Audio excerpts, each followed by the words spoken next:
எப்படி இருக்கிறீங்க? எல்லாரும் நல்லா இருக்கிறீங்களா? நானும் நல்லா இருக்கிறேன். வாங்க, நம்ம புளி வாங்கினோம்ல, அந்த புளியில் இருக்கிற கொட்டை ஒரு ஸ்நாக்ஸ் செஞ்சிடலாம். இதை நல்லா வறுத்து எடுத்துக்குவோம். அதுக்கு முன்னெல்லாம் கிராமத்தில் நாங்கள் இருக்கும்போது இதுதான் எங்களுக்கு சாப்பிட்டே, இதுதான் நாங்கள் அடிக்கடி வறுத்து சாப்பிடுவோம். இது ரொம்ப உடம்புக்கு ரொம்ப நல்லது. ஆனால் இப்போ யாரும் இதெல்லாம் விரும்புறதில்ல. பாதாம் பிஸ்தாவோட இது ரொம்ப உடம்புக்கு நல்லது. இந்த மாதிரி செஞ்சு சாப்பிட்டு பாருங்கள். இப்போ நம்ம இதெல்லாம் விரும்புறதில்லை. ஆனால் இதை இப்போ வாங்கி பிஸ்கட்லாம் செய்கிறாங்க, அதை வாங்கி சாப்பிட்றோம். இந்த மாதிரி செஞ்சு யாரும் சாப்பிட்றதில்ல. இதே மாதிரி செஞ்சு சாப்பிடலாம். வாங்க, இதை வறுத்துட்டு வந்துடுறேன்.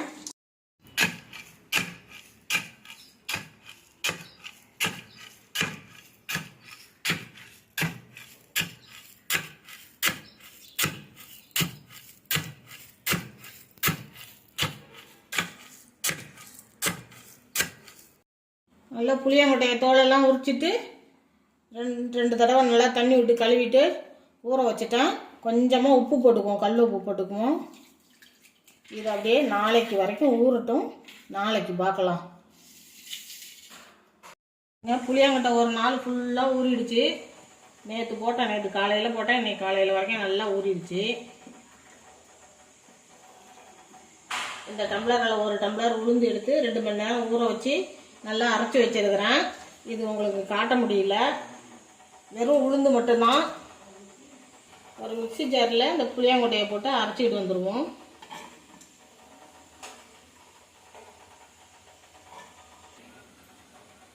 இந்த மாதிரி அரைச்சிக்கிட்டு வந்துட்டேன். இன்னும் கூட நீங்கள் நைஸாக அரைக்கலாம், ஆனால் இவ்வளோ தான் மசிஞ்சுது.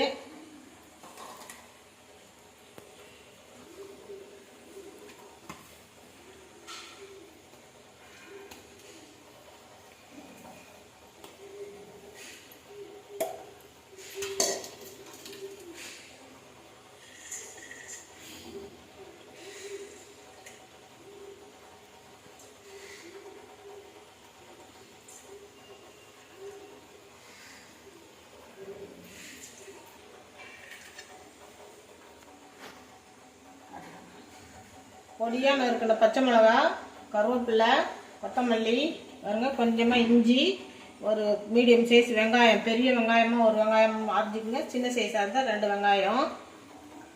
இது எல்லாத்தையும் கூட போட்டுக்கலாம்.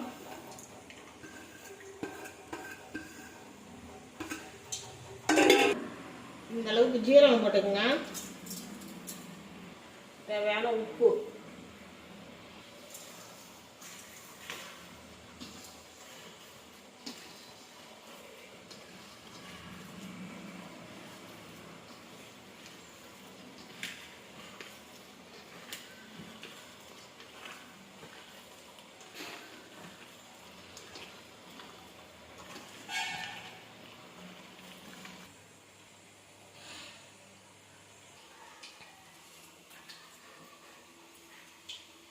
எண்ணெய் காஞ்சிடுச்சு.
சுட சுட புளியாங்கொட்டை வடை ரெடி ஆயிடுச்சு.